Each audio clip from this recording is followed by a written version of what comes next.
And hello to you all. This is the latest edition of Inner Chamber Connections, which gives us a chance to meet with our special guest artists and performers as part of our 2021-22 season. So today I have with me Glynis Ranney. Hello, Glynis. Hello, Andrew.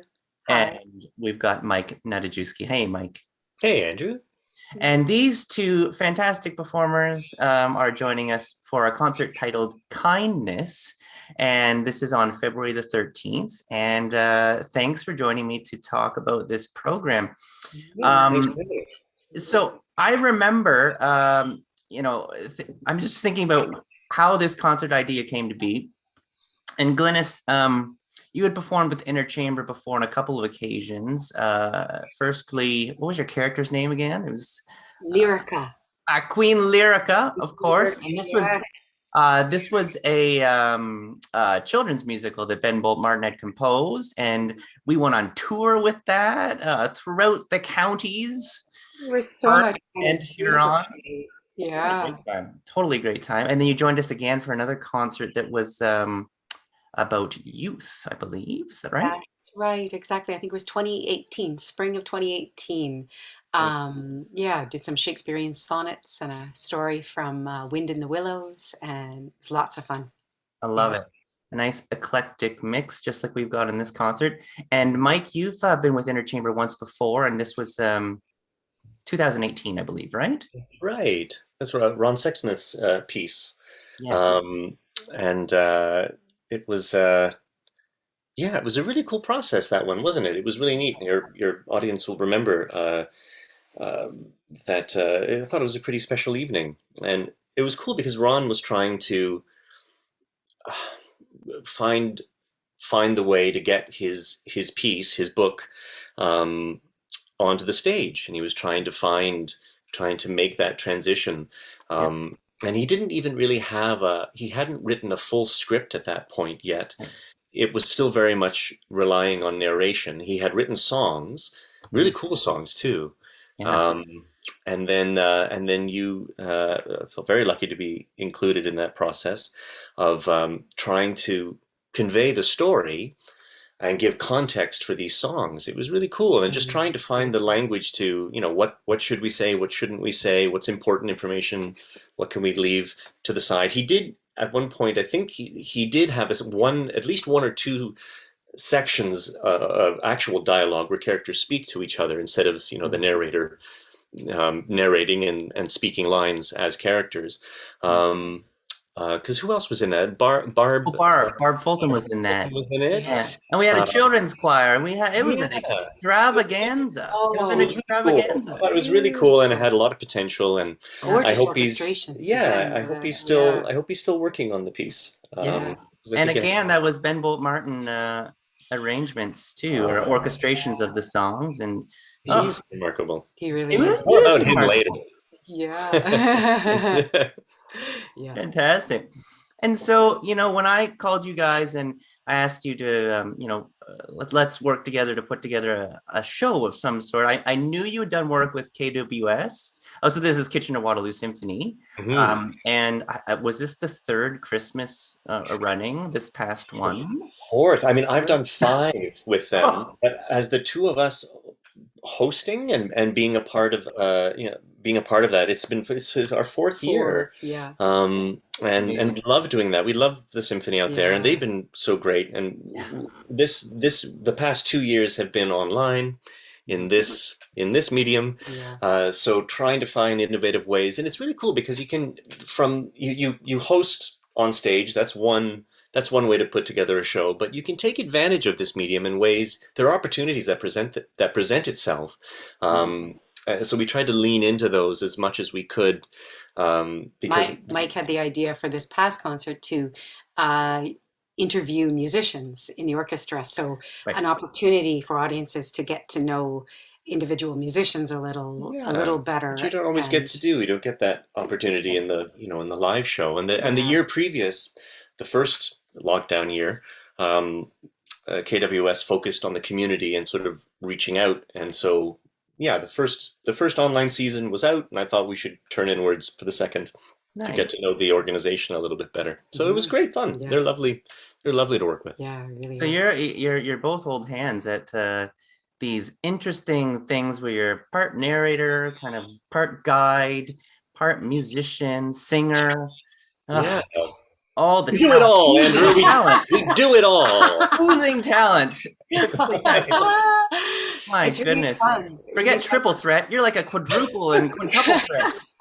Well, it's really funny actually because I say this to whenever I'm anyone is crazy enough to put me in front of students, like something you say to often is it really behooves, I love that word, the Canadian artist to diversify their portfolio as much as they possibly can, their skill set, because you can't really specialize in Canada. If you're in the musical theater, it's difficult to only do musical theater and specialize in that. If you want to be working all the time, it really you just need to do many things. And if this pandemic has taught us anything, Absolutely. we were just saying before we went live in our conversation now, right? We now have to be TV producers and and lighting designers and set designers, so it's just the list keeps on going. Everyone is multitasking now. Yeah. Well, so when so we were talking about so many different concert ideas. I mean, I remember we were talking about Star Wars, like Shakespeare text versions of Star Wars shows. Right. Yeah. Yes, that was it, right there. Exactly. For some crazy reason, we didn't end up going down that path. I am thy father. I love it. But I think that this particular idea of kindness sort of encapsulated about 3 different ideas that I recall. And I think we wanted to do something about talking about extreme acts of compassion. And then there was a story about extreme forgiveness as well. Yeah, that's right. And then fittingly, a Sondheim piece makes it in there too.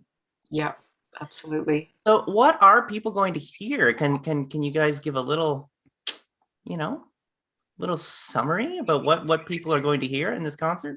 Absolutely. Well, it's I guess an exploration of different forms of kindness in the everyday kindnesses, and then more radical kindnesses of a more profound nature, but kindnesses of all kinds that we encounter in the world. And I think I've been fascinated by throughout the years of all kinds of things, unexpected kindnesses that we encounter, and how much they can affect us in our lives. People who've shown me kindness, even in the simplest ways, how moved I've been by that, how moved I've been by different stories. We even wondered at one point of including in our program. I love the CBC, and there have been so many things on the CBC that I'm moved by. I thought, should we have a section that is maybe how I've been moved on the CBC, or all the things that you encounter? But we couldn't get enough. It was a bit flimsy. Yeah. Couldn't access archives, and so it wasn't solid enough. But yeah, we and the way we approach the concert, I guess there's 2 ways you can sort of go. Well, there's probably more than that, but we distilled it down to there's 2 avenues you could go, and one is more of a cabaret feeling where it's quite laid back and conversational, and that's one way to do it. I could set up a song, tell you why I'm going to sing. This is one of my personal favorites, and then we sing the song, and then we all sit back and we kind of break the form and retreat back into kind of chit chat and banter, and that can be great. That's one type of show. But we really were drawn just with the subject matter. We thought it might serve the piece better to really focus on the form and have a little more theme and variation in a more structured way. And it's not severe or anything, but it just has it to allow, and rather than be prescriptive in how we talk about each number and say, this is, kindness between friends, or this is kindness, from an enemy. I know that I certainly enjoy when I'm watching the bit of detective work as an audience member to go, what's the variation on this? How does this relate to the theme? And as it's happening in real time, I'm participating, listening to the words, listening to the story, and there are nice resonances that can happen. I think when we stay engaged and don't relax back into, oh, that was really Mm. lovely. That's one way to do it. But I thought just with this subject matter, because it goes from kind of the banal everyday life kindnesses to some radical, some retellings of some rather radical, um, compassionate stories So it's that like I mean, the pieces themselves, the stories themselves reveal themselves, but as well, it's the form that reveals itself along the way. yes. And not in cabaret form. You're not introducing every single thing. It's going to be a sort of a continuous stream of creativity. Yeah, so rather than speak to maybe what the songs are about, we can certainly hear, we can mention like the first song that I sing is a piece called Mrs. Remington, Mhm. and it will reveal itself how it's connected to that theme when you see the play. But a bit of background on that song and how it came to be in the show is that it's written by uh, two Canadian music theater creators, Brian Hill and Neil Bartram. And Neil Bartram actually writes the music and lyrics, and so this is his song from their Broadway musical, The Story of My Life. And it's a gorgeous two-hander piece between two men. And Brian and Neil, I have a personal connection to Brian and Neil. They were actually my first professional mentors. And so when I was 19 years old, I auditioned for the Charlottetown Festival Young Company, and they were the artistic directors, and they flew me out to Prince Edward Island. I had never been out of the province, I think, at that point. It was my first time on a plane. I was a late bloomer with the flying, Mm. and they were instrumental in really the first, because it was a performance training program. Any kind of process that I have as an actor really started with Brian and Neil, and their generosity. It chokes me up to even talk about it because I so value what they shared and what they gave me, not only guidance professionally, but their friendship as well, meant the world to me, and it still does. And Mhm. so just to honor that relationship, um, I wanted to, yeah, I was happy to find something that really aligned with what the theme was. Mm. It aligns on many levels for me personally, and then the song also speaks to, you know, speaks to the theme as well. I love this song And so much. she's been trying to get me to sing this song for 20 years. So I'm personally so excited and extremely happy that Mike is singing this, because to me, it's just, well, I think I've decided it's my favorite song in musical theater. Yeah. This piece, because it's such beautiful storytelling, and I find it so moving. It's Uh, a beautiful, gorgeous piece. I'm so glad it's starting off the program. Mm. What's one story? Maybe I feel like Glynis came around stumbled across some of the stories, and Mike came up with some of the songs. It all kind of, it all happened concurrently. But Glynis, what's one story that you came across that of particular interest to you? That Well, I think a story that's really that I heard about maybe 7 or 8 years ago on the CBC was the true story of Charlie Brown, and Franz Stigler, two air pilots in World War II, Mhm. and the story of what happened between them is incredibly moving. And so I think that was really the core. That was the nugget of, and it's here's the book, sadly chewed by my sister's dog, but it's called A Higher Call by Adam Makos, and so that's where I got information from, and it's the true story of these two pilots. And It's just a remarkable story of compassion I wanted to and say bravery. too that Glynis very much was spearheaded the creation, the curation of this project. So I came in. You did the grunt work on this one, honey. Well, I was working on the KWS, and Glenn was working on this one, and we both contribute to both, of course. But I came in toward the end as we talked about form and how we were going to present it. But yeah, she very much assembled a lot of this quite brilliantly, I think, because not only did she just assemble the pieces, there are because we tell these stories with original music composed by Ben Bolt Martin, which I know you're going to get to shortly. But we are. No, train of thought. Just left the station. Just left the station. Mine left my station many times. It was Glynis. Let me repeat. It was Glynis is wonderful. Glynis is awesome. That's right. Exactly. A helping hand whenever you need it, Mike. That's right. Anyway, but it was finding those stories, and she adapted. From this book, she adapted a version so not only did she curate, she adapted some of these stories to be shared and told. Yeah, so the distillation from that book into a story that's 7 minutes long or whatever. Did you set upon doing that, Glynis, and you drew together the threads and put it together? And then I didn't really know this, that Ben was going to write original music underscoring two of the significant stories in this. Yes. And it turns it into a completely different thing. I was imagining that it would be song, story, unaccompanied. But then he wrote really, really inventive music.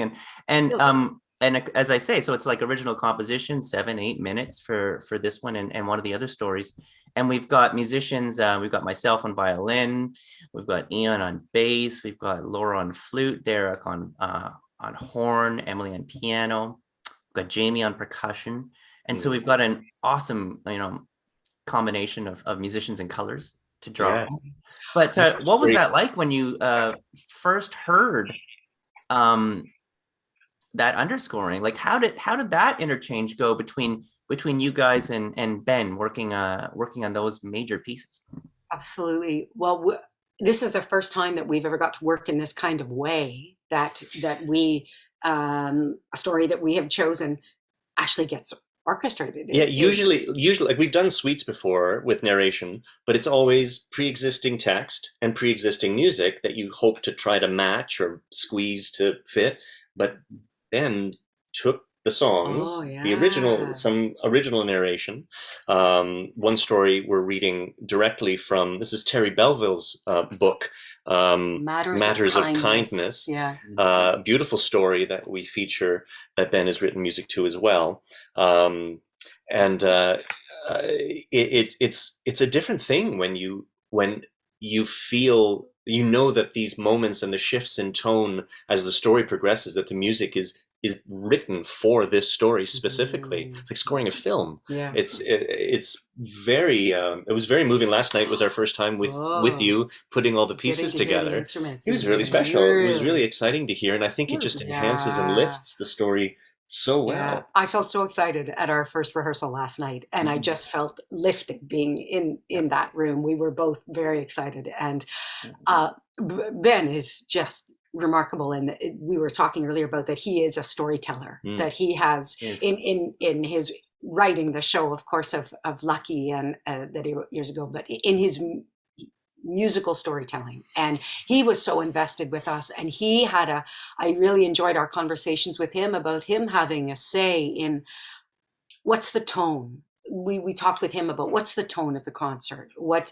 do we want to say, what do we want to include, what we not want to include, how far do we want to go, and what sections can be, where the text is left without scoring, and then a new movement begins, right? Just sort of.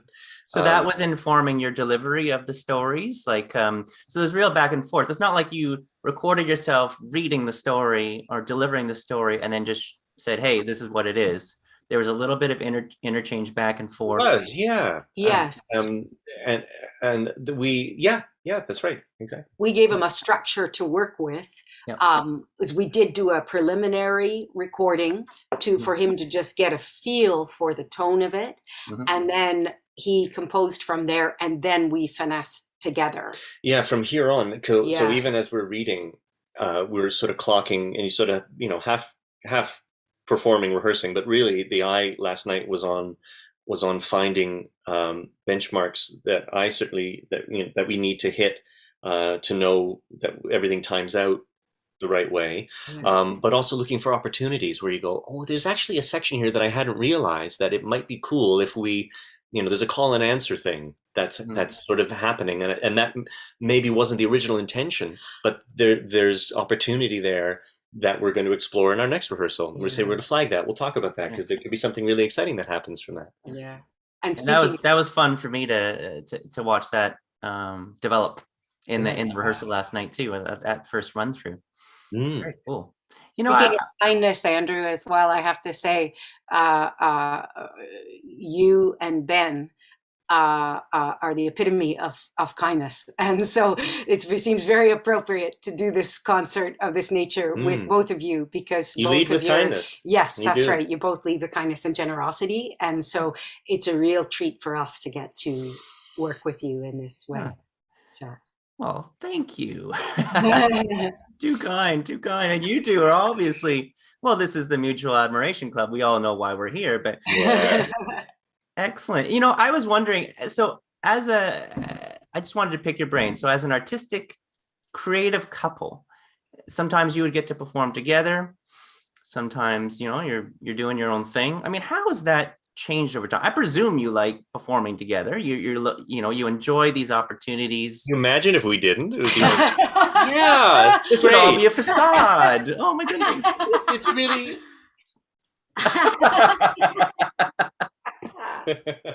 isn't her microphone. Yes. That's right. Yeah. We love working with each other. Yeah. We spend most of the time laughing. Right. So that's actually, it's hard to get anything done sometimes because we're just so silly. Yeah. But it's so fun. It's really so fun. We feel really lucky too. We've had, we met working together years ago, and that's so true. We've been lucky throughout the years to have had opportunities to work together. And these situations with the Kitchener-Waterloo Symphony and with INNERchamber have given us that opportunity. But we've also tried very hard not to work together over the years because we have a son, and we try to, especially if it involves going away, we need to take turns going away so that we aim for one of us to be home in Stratford at all times. That's the goal. It doesn't always work out that way because, of course, we have to take work when it comes, and there's also these days, there's work-life balance and work satisfaction as well. Yeah, to try to balance that as well with all of that. But yeah, we knew. Speaking of that first show that we met doing a play called Happy End at the Shaw Festival. Cast as long lost husband and wife. If you can believe it. It's just it was preordained. It was written. It was ever. Oh my gosh! We knew kind of right from the beginning. I just remember thinking how comfortable, how easy it was for us to work on our bits in the show. To we would what do you think of this and what do you think? Like, it was just a very easy collaboration, and I think that ease just sort of was a natural progression into the rest is history. Wow. I didn't know that story. We would have had 2 volumes of this interview. It's a longer tale, but that's the quick version. Yeah. That's very cool. And I guess, as your son, as he's growing up and becoming, more independent, then, you're freer to explore things and away from home or working together. That's right. On stuff that, might take you away for days at a time. Yes. But it's a juggle, right? It is. The poor kid, he's always, having 2 actors as parents, he loves to write about it in school, how much he It's the bane of his existence, of course, mostly because when his parents are working on a play, there's either music he has to hear over and over again, or he's got to really think about the dialects. If we have to be doing a dialect, different accents, and we're often speaking, he's always been, please, can you please speak like a normal, just your dad, just please be dad. And I say, I think when you're older, you're going to look back on these days, and you're going to say, hey, they were pretty charming. I think they were pretty charming, after all. I said I was annoyed, but it was pretty charming. I kind of secretly like it. I love it. That's the hope, as he says to his therapist. Oh my God, I love it. Yeah. This has been a delight to speak to you too. I've run out of time, but I think we've managed to touch on the concert with pretty much not giving anything away whatsoever. What people are going to hear. Excellent. So we've keep watching. Keep watching. Keep watching. That was the intent. Give you a little glimpse, just a little glimpse, and understand how it came to be. And so thanks so much for joining me, Glynis and Mike. And really looking forward to this concert. Us too. Awesome. And so this is a concert called Kindness, and this is on February the 13th, and live from Revival House, live streamed and in person for a few lucky people who managed to nab a ticket. Okay, so until later. Thanks. Thanks, Andrew. Bye. Okay, and now we welcome Ben Bolt Martin. Hey, Ben. Hi, Andrew. How are you? Good. And just, the last few minutes that we've got, in this pre-concert chat just before Super Bowl kicks off, I thought it would be interesting for fans of INNERchamber and of your music over the years to understand a little bit of the process. So for this, you've composed original music to underscore two stories, and then you've composed arrangements basically for a number of songs. They're kind of different animals. How do you start? Well, I like to, the most important part of arrangements for me, especially when I'm doing vocal arrangements, is to try to start from a sort of a core value of the song and the tune, like the singer especially. So if I have the one that I'm going to talk about right now is Emily Remembers, which is Glynis sings so beautifully. She sent me a recording of her album, which is Songs for Pete, which is great. You should go find that if you can. And I believe it was her brother who was playing piano on this one. Anyway, she sent me that recording, and sort of to feel like I'm really connecting with how Glynis wants to do it. What I do is I lift the chords and the way that Glynis sings it. I don't know how much of that you can actually see, but this is just me sketching out what she actually specifically sings, and it's often not exactly strictly speaking exactly even the way you would expect it to be. And so my goal with that is to really find the individual inflections in the way that Glynis sings it. And so I lift how she sings it, and a few little inflections from the accompaniment as well. There's some stuff in there that Glynis's brother took from the original recording that they were working from originally, and I grab a couple of those for sure, but I try not to lift too much of that stuff, because I like to start fresh for myself. So taking the tune, then I make sure that I have all the chords in the right place, and the harmonies the way Glynis is expecting them, because I want it to be singable for her the way that she expects it.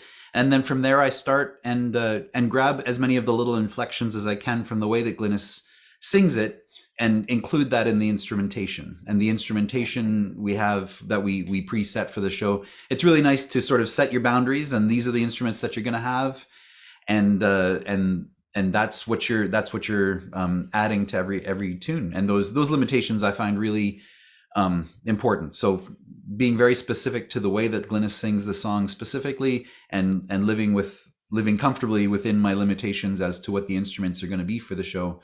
That's pretty much what guides me through the piece. And then I just kind of let with those signposts in place, I really sort of just let my imagination wander a little bit and see what happens.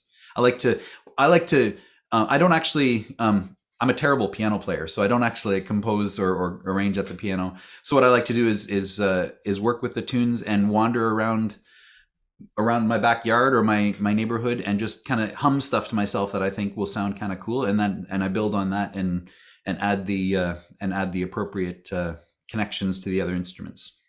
And what about when you're underscoring? How about that? I guess that this it's even a wider open canvas, really. Yeah, it is. I mean, it is wide open. And again, it's to me, it's really important to sort of set limitations or to set sort of signposts, things that you're really aiming for. To me, I again, I like to go back to the text. So I really like to find specific connections to the text. Sometimes those are actual sort of things that as an audience member you'll connect with and you'll understand. And a lot of times they're just there for me to give me a little nugget to work with. For example, and I guess I'm kind of giving this away a little bit, but there's in the Charlie and Franz story, there's a little a piccolo tune that happens at the beginning, and what that actually is actually just an adjusted version of you remember the music that went with a Charlie Brown Christmas in the piano and stuff like that, the boom da da da da dum da da da da, that kind of thing that went with that. And so I kind of took that and adjusted it a little bit and turned it into a motive for Charlie, whose name is Charlie Brown. I don't think the characters are connected, but it gave me something that I can just kind of lean my just say this is the thing that goes with that, and then I can build around that. Or clearly there's pictures that are going to happen within the text that I want to write something that will give that impression. So I try always when I'm doing underscoring to really go back to and refer to the text as often as possible. And sometimes it gives me little nuggets to work with, and sometimes it just gives me a goal to plan for in terms of how I want it to feel. And that's the basic premise. It's kind of nice to have the limitations again of the text, because then it doesn't stretch out too long. It doesn't, you say, okay, you've got about this amount of time to do the thing that you want to do. And those limitations are really helpful because, as you said, it's wide open, and that can be scaring. It would be like looking out into the out into the vastness of space sometimes, because you don't have any boundaries. So putting those boundaries on myself is really important. I love it. And I love the arrangements, and you've just done such beautiful work for this. So can't wait for everyone to share. And yeah, that's coming up on February the 13th. So thanks again, Ben. Beautiful Thanks, job. Andrew. All right. Thanks. We'll see you soon. See you at the concert. Okay. And so this concert is Kindness, and it's on February 13th, live streamed from Revival House. And we will have some in-person audience too, which we're completely thrilled. Okay, we'll see you then.